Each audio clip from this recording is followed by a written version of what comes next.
O Senhor esteja convosco. Ele está no meio de nós. Proclamação do Evangelho de Jesus Cristo segundo Mateus. Glória a vós, Senhor. Naquele tempo, disse Jesus aos seus discípulos: ouvi a parábola do semeador. Todo aquele que ouve a palavra do reino e não a compreende, vem o maligno e rouba o que foi semeado em seu coração. Este é o que foi semeado à beira do caminho. A semente que caiu em terreno pedregoso é aquele que ouve a palavra e logo a recebe com alegria. Mas ele não tem raiz em si mesmo, é de momento.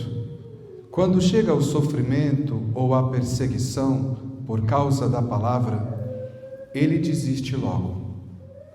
A semente que caiu no meio dos espinhos é aquele que ouve a palavra, mas as preocupações do mundo e a ilusão da riqueza sufocam a palavra, e ele não dá fruto.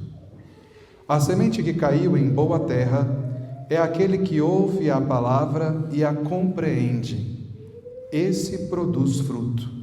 Um dá 100, outro 60 e outro 30. Palavra da salvação. Glória a vós, Senhor. Que as palavras do Santo Evangelho perdoem os nossos pecados. Ave Maria, cheia de graça, o Senhor é convosco. Bendita sois vós entre as mulheres. Bendito é o fruto do vosso ventre, Jesus.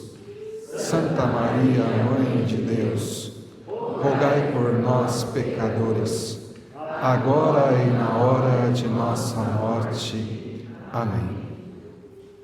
Queridos irmãos e irmãs, hoje a palavra de Deus, ela nos traz a conclusão, a explicação de Jesus da parábola do semeador. E ela nos faz perceber o quanto Deus é rico em misericórdia, o quanto Ele é generoso, o quanto tudo aquilo que o Senhor faz é abundante. E essa abundância nós percebemos justamente na atitude do semeador. Ele lança as sementes sem fazer distinção de pessoas. Nós, muitas vezes, quando queremos fazer o bem a alguém, quando nós queremos ajudar alguém, nós procuramos saber primeiro, nós queremos que aquilo que nós vamos fazer seja logo acolhido pelo outro. Não é? Quando nós damos um presente, quantas vezes não acontece? Você dá um presente e talvez a pessoa que recebeu, ela não cuida como você cuidaria, e talvez aquilo te traga uma irritação. Mas olha, eu dei com tanta boa vontade e agora a pessoa deixa por aí, ela larga, ela não cuida. Quantas vezes nós somos assim? Mas o Senhor, Ele não age da mesma forma. Ele é generoso, Ele é abundante, Ele lança a todos de modo igual, sem pretensões, simplesmente porque ama. Agora o resultado depende de quem acolhe. Então a primeira coisa que a palavra hoje, ela quer nos ensinar, é que é necessário nós acolhermos aquilo que Deus está nos dando. E isso parece tão simples, tão óbvio, mas nem sempre nós fazemos. Nós nos lembramos de Deus quando? Quando o nosso calo aperta, quando as coisas não estão acontecendo do jeito que nós gostaríamos, quando tudo parece sem sentido. Mas nós deveríamos aprender a ouvir aquilo que Ele quer. Nós deveríamos aprender a acolher de Deus o que Ele sonhou para cada um de nós. Veja a diferença.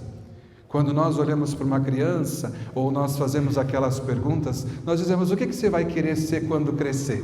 Aí a criança diz: eu quero ser médico, eu quero ser jogador de futebol, eu quero ser advogado. E essa pergunta que nós fazemos para a criança revela o quanto nós estamos distantes da dinâmica de Deus. Ao invés de nós perguntarmos à criança aquilo que ela quer ser, nós deveríamos perguntar a Deus o que Ele quer realizar através daquela criança. Percebem a diferença? E é porque desde pequenininho nós somos educados a fazer a nossa vontade, que depois parece que a vontade de Deus muitas vezes é pesada. É como uma forja, algo que vem para triturar, que vem para cortar. Justamente porque nós não fomos educados a acolher, a buscar em Deus aquilo que é importante para a nossa vida. É por isso que o Evangelho nos mostra esses terrenos tão variados. Aquele que simplesmente a semente ela nem brota, ela fica pelo caminho e vem o sol e a seca. Ou ainda aquela que cai no meio dos espinhos e é sufocada pelas coisas. Ou seja, o próprio Jesus, ele vai explicando cada uma das coisas. Ele vai dizendo: o maligno ele rouba aquele que não compreende. E quantas vezes nós não compreendemos a palavra de Deus? Quantas vezes? Nós até ouvimos, nós sabemos até de cor alguns versículos, mas muitas vezes nós não chegamos à compreensão. E é por isso que rapidamente isso se esvai, é por isso que não produz fruto. Depois ainda Jesus ele vai dando mais um exemplo daquela que caiu em terreno pedregoso, e aí ele vai dizer que vem a alegria, é a alegria. Quantas vezes nós experimentamos essa alegria? A alegria de um momento: ai como foi bonito, nossa, a missa hoje foi linda, que gostoso que foi, mas depois não fica nada. Não fica nada, ficou só a beleza, ficou a beleza daquilo que foi preparado, a beleza daquilo que é externo, mas não conseguiu colher e trazer para a sua vida. E é por isso que ele vai dizer: é como esse terreno pedregoso, ouve, mas se alegra e depois não dá fruto, esquece. E quantas vezes a nossa vida é assim, né? Nós estamos sempre procurando uma aventura com Jesus, alguma coisa fantástica, alguma coisa milagrosa, ao invés de cultivar a presença do Cristo na nossa vida no dia a dia. Depois ainda o Senhor ele fala daquela palavra das perseguições, as dificuldades que vêm, o espinho. E quais são os espinhos? Os espinhos são muitas vezes o mundo, as coisas que o mundo oferece. Como nós somos bombardeados hoje de opiniões, de ideias, o tempo todo. O tempo todo nós estamos ouvindo alguém dizer algo, como viver, o que fazer, para onde ir. E o mais interessante é que nós acreditamos em todas estas coisas. Nós paramos para ouvir, nós damos atenção, nós nos perturbamos com tudo isso e acabamos que nos distraímos. E porque nos distraímos, acabamos perdendo a graça daquilo que o Senhor a nós confiou. E aí ele diz que por fim existe o terreno bom. É aquele que acolhe essa palavra e frutifica, dá frutos. Agora, meus irmãos, como nós fazemos para ter um terreno bom? O que é necessário da nossa parte? Empenho, esforço. É necessário fugir do barulho do mundo para que nós possamos entrar naquilo que é esta escuta da vontade de Deus.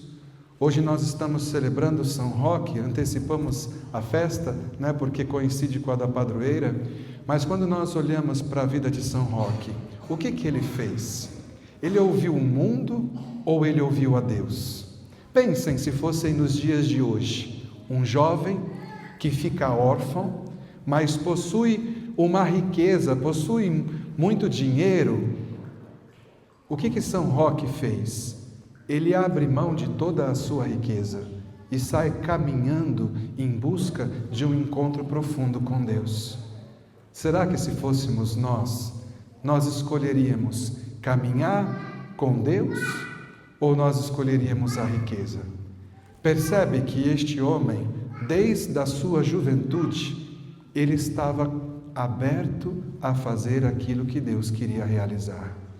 Ele tinha como desejo se encontrar no mais íntimo de si com Deus e não se realizar nas coisas do mundo. E é por isso que ele se tornou alguém tão especial. É por isso que ele foi capaz de gerar vida. É por isso que ele foi instrumento de cura. É por isso que a sua vida, hoje, ela é recordada. E não só recordada, porque se santificou, agora intercede. Continua ajudando, continua fazendo pelos outros. É isso que todos nós somos convidados a fazer, independente da experiência que até hoje nós fizemos. A primeira leitura, o que fala para nós? Jeremias, ele fala em nome de Deus, um Deus que não quer punir ninguém, mas ao contrário, que pede a conversão dos seus filhos. Convertei-vos, filhos, que vos tende afastado de mim, diz o Senhor, pois eu sou o vosso Senhor. Esse é o nosso Deus, um Deus que se importa com cada um de nós e que espera ansioso a nossa mudança, espera a conversão do nosso coração. Volta para Deus, mas volta de verdade, volta da onde você se perdeu, porque às vezes nós estamos tão pertinhos, mas a gente bem sabe, às vezes nós estamos perto fisicamente e estamos tão longe com o nosso coração. E se isso acontece com as pessoas da nossa casa, que nós vemos, que nós trombamos nela, que nós sentamos à mesa, imagina o que não acontece com o Senhor, que nem sempre nós somos capazes de ver. Às vezes estamos aqui, na sua casa, de corpo presente, mas nós não estamos experimentando de fato da presença de Deus e permitindo que Ele, aos poucos, vá modelando a nossa vida. Por isso, esse convite que Ele faz, esse chamado, não é só para nós que estamos aqui, é para nós por primeiro que estamos ouvindo esta palavra, mas é para tantos outros. Convertei-vos, voltai todos vós que estáis afastados. E aí o Senhor, Ele revela com clareza quem Ele é. Quem Ele é? Ele é o bom pastor. Porque Ele diz, eu vou preparar pastores com o meu coração para conduzi-los. E o verdadeiro pastor é o próprio Cristo. É Ele quem está à frente. É Ele quem nos conduz. E por isso nós cantávamos, o Senhor nos guardará qual pastor ao seu rebanho. Ah, meus irmãos, que bonito saber que nós temos um verdadeiro pastor que é disposto a dar a vida por nós. Agora nós, o que vamos fazer? Qual vai ser a nossa resposta? Vamos continuar com o coração duro, cheio de ressentimentos, cheio de discórdias? Ou nós vamos dar um passo de perdoar? Vamos abrir o nosso coração e colher aquilo que o Senhor hoje nos dá como um dom para nós, a partir do nosso padroeiro. Então peçamos ao Senhor esta graça da conversão do nosso coração e que de hoje, por diante, de algum modo, nós possamos nos empenhar um pouco mais. E se você já sente que dá frutos, louvado seja Deus, mas se dá 30, por que não 60? E se você não dá fruto, sente que ainda está distante, acolhe este apelo do Senhor, que diz, volta, pede perdão, se reconcilia e recomeça na graça de Deus. Que o Senhor nos ajude e que o nosso padroeiro possa ser um incentivo na nossa vida para a nossa santificação. Louvado seja nosso Senhor Jesus Cristo.